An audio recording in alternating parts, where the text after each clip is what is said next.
chance running it upright in that situation. Well, and I looked at that too, and the the thing that I've seen more often this year with Murray that has just kind of confounded me is there are times where he gets toward contact, and as you said, instead of lowering the pads, he turns his body so that it's almost like he's going to take the hit in his back and not really be able to push forward all that well. So, there is some blame to him as well, but I would also say if you're going to try to run outside the tackles, your better option is going to be Dalvin Cook. And so, he's the guy that can make one unblocked guy miss. And with this offensive line, that's what you need to do. But in talking about, Shermer getting it to Jerick McKinnon and things like that, I just don't think that DiFilippo has thought very much in terms of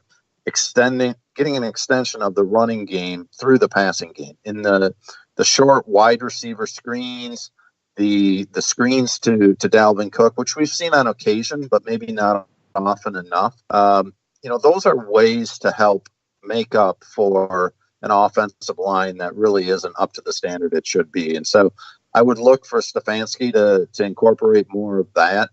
And I would also like to see a little bit more of the motion, the keeping defenses guessing. Is it going to come on a fly sweep? Are we trying to get more of the running game going by handing it off to Stephon Diggs and Adam Thielen across the formation?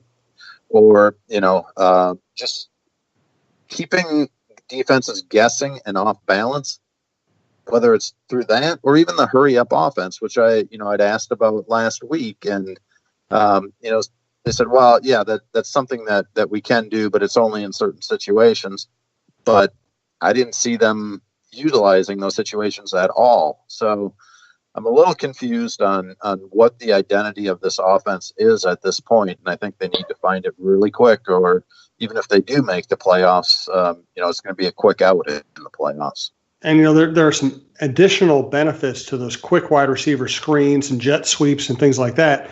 And one of them is that you force the front seven, these big guys who are bulked up and ready for, to take on offensive linemen every play, you make them run sideline to sideline.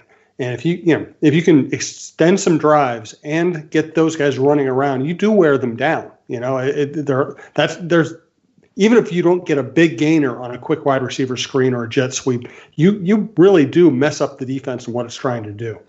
Yeah, and when Shermer incorporated that more in 2016, Cordero Patterson was one of the guys that they did that with. But I think Adam Thielen and Stephon Diggs are very good at that too. So, they are both guys that can make the first tackler miss. They can each kind of get in the way of a potential blocker and make it into a 10-yard gain on a pass that was at the line of scrimmage. So all of those are things that I think need to get thrown back into the offense where I feel like they've gotten rid of that too quickly.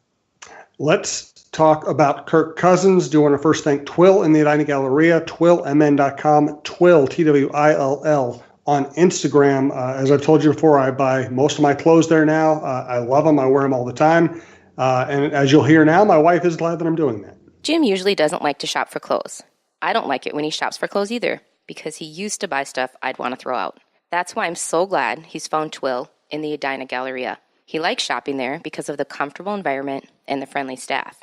He finds clothes that actually fit him properly and are high-quality brands that will look great for years, whether he's golfing or working. Our favorites so far are Peter Millar, Johnny O, and Barber.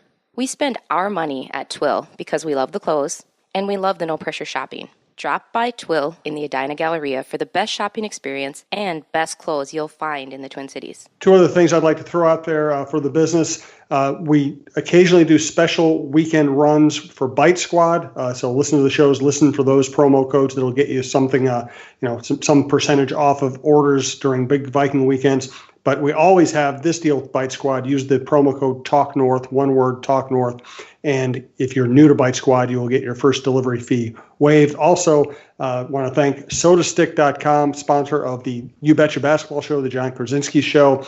They just wanted to mention they have a lot of Viking-themed and NFL-themed apparel. Highlight Randy Moss, John Randall, a lot of other cool stuff and cool moments in Vikings history. Check out SodaStick.com and do the network a favor. We do appreciate it. So you know the deal, Tim. I was pro Cousins. I thought they should have signed him. I thought he would be an upgrade, and he has been an absolute flop when he's had to play a good team on the road. He has, and not only has he failed in those situations, he doesn't look like he's up for it. He doesn't look like he's ready for those moments. Yeah, and I'm in your camp too, and I continue to believe that he was the right decision for the team with the options that they had out there with Teddy Bridgewater and Sam Bradford and Case Keenum. But you are right. He looked scared. He looked panicked to me early in that game. And, I can't believe how fortunate he was on that strange backwards flip to Latavius Murray that actually ended up gaining yards somehow. It got 2 yards. But, to me, that looked like it was a disastrous turnover ready to happen the way that he handled that. I think he was very lucky that Murray was even looking for the ball in that situation, because I certainly don't think that's where it was supposed to be. And if he had given it a little bit more time and been looking downfield, the film shows Adam Thielen was finding the soft spot in the zone about 10 yards downfield and could have been had there. There was another time in the end zone when the Vikings were in a first and goal at the 4-yard line, and they failed to get in there. One of the passes that they threw, I think it was the fourth down one. Cousins forced it to Kyle Rudolph in coverage. He threw behind him, and you'll see Thielen opened up just to Rudolph's left, and that could have been a touchdown there. There were opportunities that they had in the red zone, and Cousins continues to, when he's been asked what's wrong with the offense, kind of has no answers and sort of puts the blame all over the place.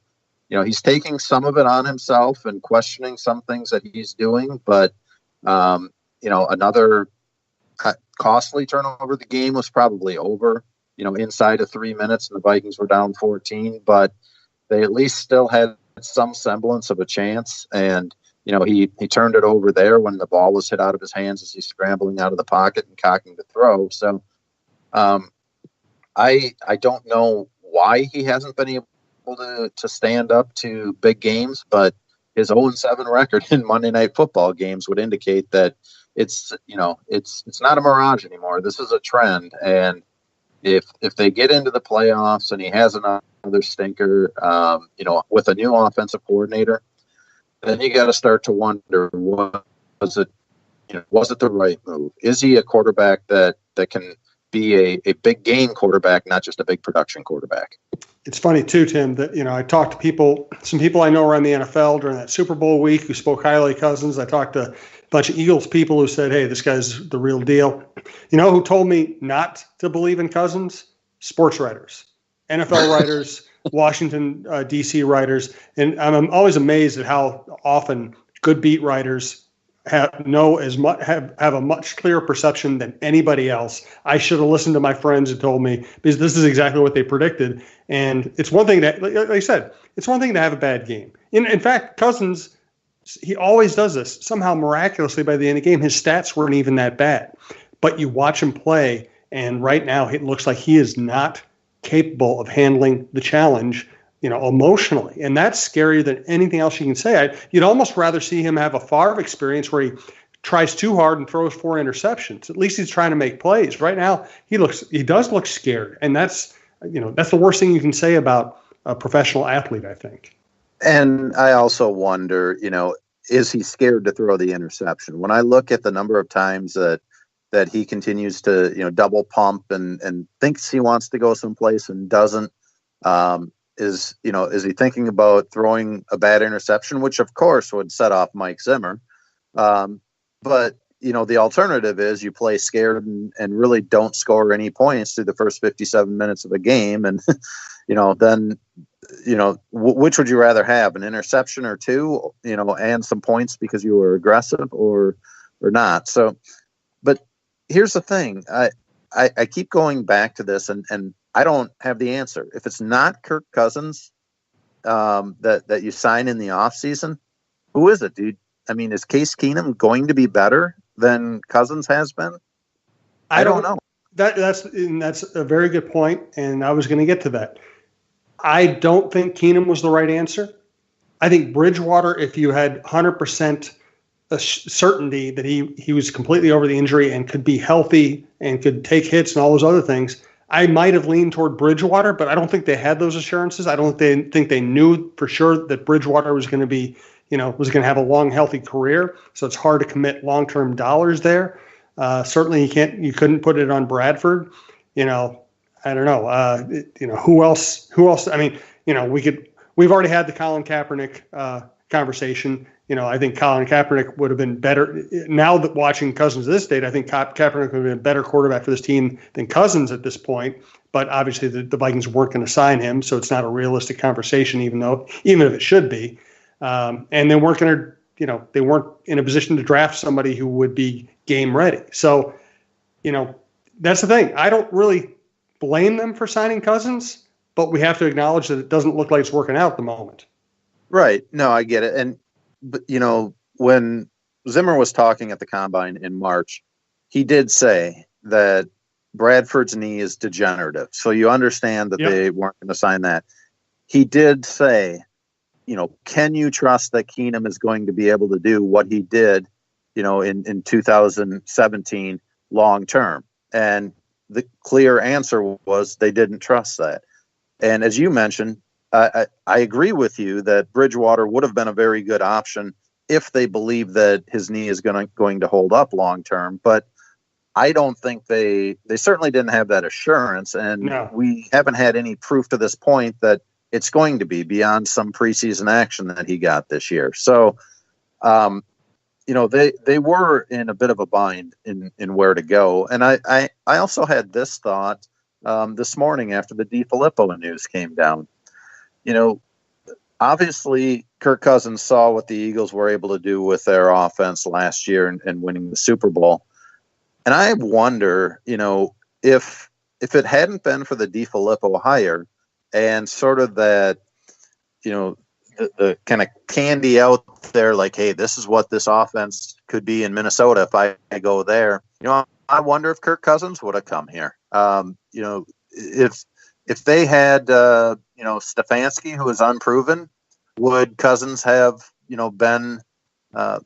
been willing to come here, or would have he taken the more money that the Jets were throwing up? I don't know. And, would that have been better for the Vikings? Who knows at this point? But, this story is still early in where it's going with Kirk Cousins. But, the first, 6 weeks, 8 weeks of the season, I would have said absolutely he is, they made the right choice. And I still feel like they have that potential, but he just has not shown it in the last 3 or 4 weeks. No, and you sent along a couple of notes. 0-7 on Monday night he is, and that was a Yoda sentence. And he has not beaten a winning team, and obviously his record in nighttime, primetime games, I can't remember, was it on the road or against winning teams, is also not very good. It's, and listen, once again, I always blamed the Redskins for some of those stats because I think they're a terrible organization. I didn't hold him completely responsible, but he's kind of indicating that he was part of the problem. And if he doesn't turn it around, then this is going to be a bust. But it's not over yet, as you said. Let's get into some offensive stats from Monday night and what they might mean. Do want to thank Mississippi Pub and Beaver Island Brewing out of St. Cloud. Check out BeaverIslandBrewing.com. And, we told you about Mississippi Pub. It's in Inver Grove Heights. Use GPS to get there. They do ribs on Saturdays. They have fish fries on Fridays. They will host private parties.